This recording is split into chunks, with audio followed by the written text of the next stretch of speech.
Hey guys, it's Nick. Thanks for tuning into Long Island Wargaming. And something came across my attention. A friend of mine brought this up, and this might be something that's been going on, and I have no idea about it.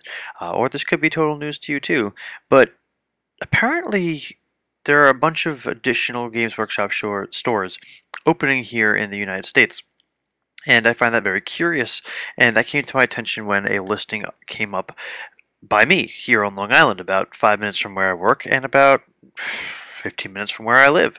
And I decided, hell, let me just bring this to your attention. I want to read through the job posting. I've got some things to say about it, some ideas, some thoughts, some comments about both the job and both about the direction of Games Workshop and opening a place here on Long Island, which is very interesting, confusing to me because I don't know the success potential of it here, but that might be for somebody who's more business savvy than I to throw some comments below and tell me if I'm right or I'm wrong or you know what you think's going on. But let me just read through this quick here. About the retail sales manager job. Do you want to be responsible for growing sales by running your own Games Workshop retail store? Are you excited by working by yourself as a retail sales manager? Growing your store by engaging with your customers, understanding what's important to them, and responding appropriately. You will be responsible for and expected to make all the decisions to drive sales in your retail store all of the time. We will provide you with broad guidelines and access to a variety of support to allow you to do this effectively. We know that the real challenge to growing sales as a retail sales manager is to provide a constantly exceptional standard of service to every customer no matter what. For those of you that meet this challenge, you will be financially rewarded with a proportion of your sales growth on top of an already competitive salary. That we will discuss too, but let's finish reading. Job requirements, working at Games Workshop. At Games Workshop, we are looking for people who will do their best to understand the needs of the company and to put those needs first when they are at work. Because of this, we believe that what you are like, hence the attitude you show to work and the way you choose to behave is even more important than your skills or experience. Other essential information, contact info. If you have any questions regarding the job, call this number. How to apply. If you wish to apply, you must send us a letter telling us why you want the sales job. Okay. We select candidates for an interview on the content of their letters. This is a great opportunity for you to let us know that you understand what we are looking for. One more page, and this page is the job snapshot. Base salary, 33 to 40K a year. Other pay, 20% of the growth that you achieve from quarter to quarter. It's a full-time job, you need a high school diploma, type of job, blah, blah, blah, blah. So nothing really too crazy. And this is in Westbury, New York, right here in the middle of Nassau County. So let's back up. Do you want to be responsible for growing sales by running your own Games Workshop retail store? Anybody that knows the reoccurring issues right now with the hobby and how people are in and out are probably not want to. But if you're looking for a job, yes, of course, you're desperate, go for it. Are you excited about working by yourself as a retail sales manager? From what I've heard, retail sales managers are a tough job depending on what area of retail, especially if it's a mall kind of job or a clothing store job. From what I've heard, it's just tough. The schedules are funky. You got to be available during the days and times when everyone else is off from work, so it's a tough schedule. And honestly, I don't know who is excited about working by themselves all the time. Yes, I understand some people have jobs or they want to spend time by themselves because they work with crazy people or, they're just sick and tired of their bosses being down their throat. But all the time. Like, this is going to be a one-man job for anyone that's ever been into a Games Workshop store in a minor or major city. Usually there's 1 to maybe 2 employees. This is a one-man job here. Growing your store by engaging with all of your customers, understanding what's important to them, and responding to them appropriately. All right, I'm going to share with you my 2 experiences going to a Games Workshop store. So, I have visited the one in Philadelphia, and it was pretty cool. It was on the weekend. It was a busy place. People playing 40K left and right. The store owner was really, really cool, and he was like, listen, here's my card. Call me if you ever have rules questions. Like, it was really cool. I mean, I'm never going back to the Philly store because I don't live near there, but he was just a really nice guy. Call me if you have rules questions. Call me if you have, stuff that's out of stock near you. I'll help you out. He was a nice guy, and the store was cool. It was packed, and these stores are very, very to run efficiently and profitable. I understand they have to be really, really small because Games Workshop sells Games Workshop, where the local hobby stores and the war stores, they do everything else. Magic, X-Wing, War Machine, they do everything. So they can, take a little bit more liberty at having a bigger store. But anyway, that was a really cool experience. I ended up seeing the guy again at Games Day when I went to that in Maryland one year, and it was cool. My second experience was at the Tucson store, which was a fairly new store. I remember getting an email about it, and then when I had visited John out there when he was stationed with the Armed Forces, we decided to check it out. It was like a Saturday or Sunday afternoon. There was one person in the store, and the guy there was kind of friendly, kind of awkward. He was your typical Games Workshop store manager, employee guy, all up in your face, trying to sell you products you don't want. The second he realized that I already owned like multiple fantasy armies and a 40k army, he like lost interest in the fact that I was even there with my buddy John, and I kind of got a little taken back by that. So I started doing a little bit of prodding myself, and I was like, all right, well, what armies do you play? He's like, I don't. I was like, what? He's like, no, I don't. I was like, okay. He's like, I painted this Skaven and Elf army. It was like the Island of Blood like starter kit, so that you can like play a demo game because you're only allowed to play demo games there. And I was like, okay, well, what army would you collect? And then he got back into sales mode, and he walked around the store. He's like, I would get this, I would get that, I would buy this Lord of the Rings Hobbit kit, and then mix it with this, fantasy kit, and I would get the 40k, this guy, and I'd make like a science fiction fantasy army, and I'd make up my own rules. And I was like,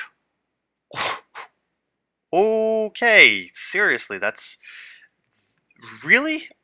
And I was just so confused. And then again, he realized we weren't buying anything. We were just there to check out the scene. And at that point, he was like, oh, all right, well, if you guys aren't buying anything, he didn't say this, but essentially this is what he did. Okay, if you guys aren't buying anything, it's my lunch break, so I have to close the store. So you guys can come back in 45 minutes. Me and John were like, okay. We never went back there. He kicked the other guy out who was actually buying and working on stuff. So, like, it was just a very, very weird experience. So, I don't think, and it was a new store. Maybe this guy wasn't trained properly. I guess he's a shareholder in the store or their franchise. I don't know how the hell this company works anymore. But he did not engage properly with his customer. He did not understand what was important to me, and he did not respond appropriately whatsoever. If he was to engage with me, he would ask me about the armies I already have and start talking to me about, the rules and stuff, which he didn't know. He didn't understand what was important to me. And what's important to me is just checking out the scene, seeing who's playing, talking to fellow gamers. He never even got that far. And he definitely didn't respond appropriately because he kicked me out of the store. I mean, when your store is that dead and the amount of people inside your store on a Saturday increases 200%, keep me in there just a little bit longer. I mean, we had a day to kill. Our wives were out shopping. We had a day to kill, and we were gonna see if there was somebody there that had an army that we could just play and hang out. And if I spent 2 or 3 hours there playing a game, maybe I walked away with buying something. But this guy just didn't get it. He didn't get it. All right, moving on. You will be responsible for and expected to make all decisions to drive sales in your retail store all the time. It's a lot of responsibility. For 40K a year, I don't know if that's warranted. We'll get into the salary and stuff towards the end of the video if you guys are into that kind of thing, because Long Island, let alone Nassau County, is not a cheap place to live. But anyway, you're responsible for running the store. Now, the guy in Tucson, no, not Tucson, the Philly guy, he worked 5 days a week, and he would be off Monday and Tuesday. He would work all weekend, which for a single guy who loves Warhammer and battle gaming, that's not a bad job. But for like a married person who has a wife and kids, that I don't know how the hell that would work at all. And then they go on to say they provide you guidelines and whatnot. Yeah, they'll help you run the business, I guess. So next, we know that the real challenges for growing the sales and the retail sales manager is to provide a constantly exceptional standard of service for every customer, no matter what. I can't argue with that at all, and I think they've done a very good job for the most part, except with my few experiences with doing that. I've never run into an issue with customer service for Games Workshop, and I commend them for that. Whenever I would have a messed up sprue or a messed up model or a book missing pages, no questions asked, they would just send me a new one. And I was in awe. I was like, this is great. So they do a good job with training, I guess. most of their employees or the way they run their business. And for those of the people that, whatever it says, you get a proportion of your sales growth on top of that, and we'll break that down in a moment too. This middle section is just requirements and, love your job, all that fun stuff. And then to apply is all you need to really do is write a why you want this sales job letter, which is great, I guess. I mean, it's a cool business interview tactic, but I mean, when you're looking for one person, shouldn't there be some sort of qualification beyond just I love Games Workshop, I love square bases, I love circle bases, I love painting? Like, I just feel like the process of finding the candidate that's going to run the one location in this one area all by themselves should have something beyond just a high school diploma. I mean, I am in business management and I was at my position without my college degree yet, but I'm in a job of, hundreds of people. This is the one person that's going to run this one store. Why can't they have a bachelor's degree, or why can't they have some sort of ongoing education, or for God's sake, an actual business degree of some sort, or marketing or sales, or I mean, that's it. I don't know. I don't know. All right. Let me know what you guys think. All right. Last thing I guess we'll talk about is the pay. So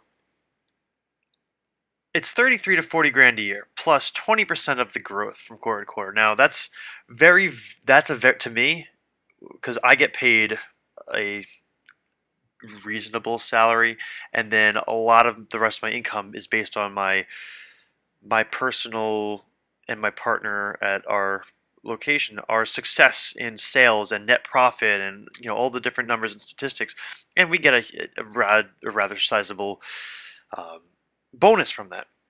And it's very clear, and of course, once you get this job at Games Workshop, it'll be clear in your contract how that works. But 20% of the growth, and I'm not a business expert, so someone could tell me if I'm right or wrong, but 20% of the growth is kind of vague.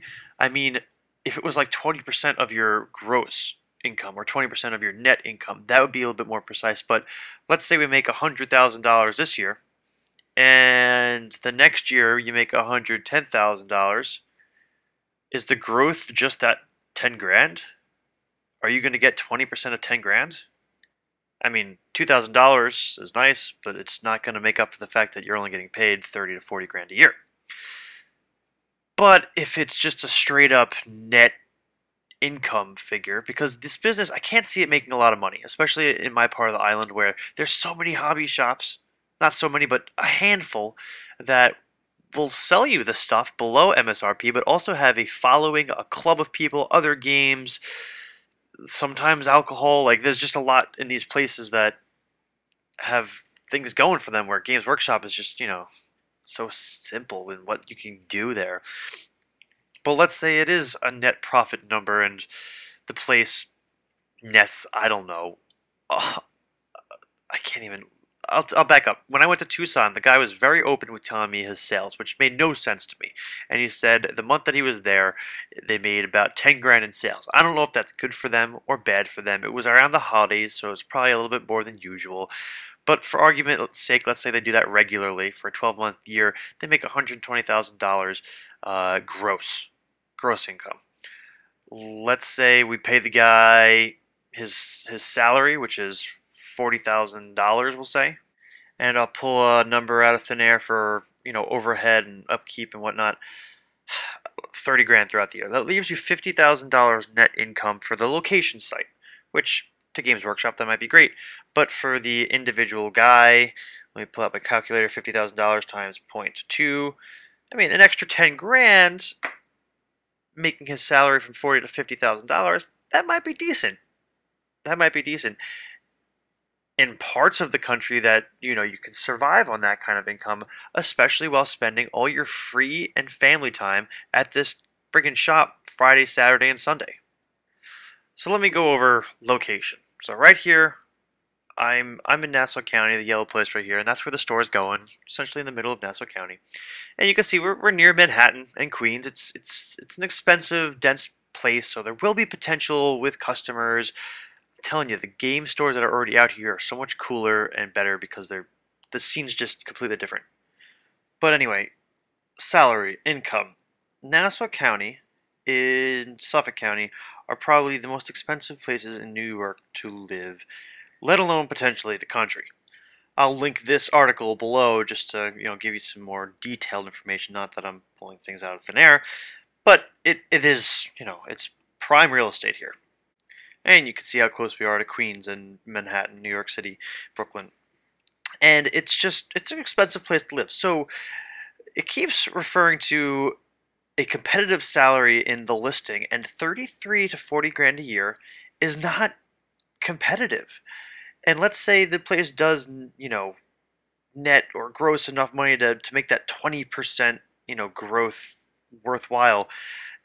In this area in Nassau County, the average income, and I've looked at a couple different sites, I'm not 100% right, is 65 to like $75,000 in income. And that's, there's some people that get that. There's of course more, there's some less. That's why it's an average. And that's not household income. But that's not competing at all with the $33 to $40,000 a year, even with that 20% bonus or whatever we want to call it. The person would need to get like $25,000 in bonus, which maybe that's the case, maybe it's not, for it to be a job worth doing here in Nassau County on Long Island. And just for reference, Suffolk County is about, I don't know, $55,000 to $65,000 in average income, something like that. So, Games Workshop is a big company in the grand scheme, and to have only one person making crap money in this area. And when I was looking up the other listings on Long Island, there's a lot of other job listings for Games Workshop in the U.S., and some of them were a bit higher. Which, to my surprise, the ones out west were, instead of it being like 33 to 40, it was like 45 to 55 or something. Not much more. But Nassau County is one of the most expensive places to live, and people are flocking out of here. So what? Like, I don't get it. But that is what it is. So why are there so many stores opening? Why are there so many stores opening? Well, it could have to do with the switch of the game, the new campaign, the fact that they're trying to streamline the game. I mean, if there was a store that only played and sold War Machine or Malifaux or Hordes or any of those games, which I don't play and I don't know much about, but they do probably fairly well because people are buying and selling their stuff all the time. If there was a specific, Magic the Gathering store that does drafts every Friday night, people would be there playing because it's very popular, it's inexpensive. And that's why these individual hobby shops do so well, because they can cater to the players and whoever's around and do all right, not just one specific genre or item or brand. And if GW is streamlining the game, which has been the rumor, whether it breaks into 9th edition and then streamline Warhammer, where it's just like, here's your 3 or 4 core choices and go play, which I hope it is. I hope there's like an introduction game and then there's the big Warhammer 9th edition. But if it gets broken down into a streamlined game, which as much as I don't want it to, it might be the best decision for them because they're hurting financially, and to kind of downscale the amount of armies and models and stuff that they have might be the best business decision. That might be what they're doing, and that might allow them to branch out and open all these new stores. But as you can see, there's a handful of them alone in the United States, which I kind of thought, why bother? Way back when, a couple years ago, I'm like, why don't they just sell their stuff online to the hobby stores that do a better job of running the tournaments and coordinating events and just sell the product? And that was the direction they went with when they started cutting out people like, who was selling stuff? MiniWargaming.com. I know they closed their online store, and a bunch of places closed their online store because GW was trying to take over the online sales aspect of their company. They should have stuck with that. Now they're reopening these stores, and I didn't read many articles. And again, this is kind of just off the top of my head. For all we knew, these stores were coming, and it's part of their plan. But I didn't know. I kind of thought more stores were closing than there were opening. and that's just me being naive. But what's their game here? What's their plan? They're opening a bunch of places here in the states for a game that you know wasn't doing so hot. The end times changed it around, but the end times could be a fad. I mean, if they keep doing end times books, is everyone going to continue buying them and playing them? I don't know. But they've got something coming, something up their sleeve. I'm not sure what it is, and it's coming soon. And apparently, it's coming to an area to me soon. So, coming to you soon, an area near you. And I'm gonna keep an eye out on this store and see what happens. I mean, if I wasn't making decent money right now, hell, I would be a sucker and go apply for the job just for shits and giggles because I love playing Warhammer. I would love to sit there and paint miniatures all day, but it's not. And now that I'm married and eventually we'll want to start a family, I don't want to get tied up every Friday and Saturday and Sunday night. You got to be kidding me. And I don't want to work alone. I like having a friend or two or a partner. But I've gone on long enough. I'll let you guys know what's going on with this local Games Workshop store. Leave some comments and ideas below, and I'll see you in the next one.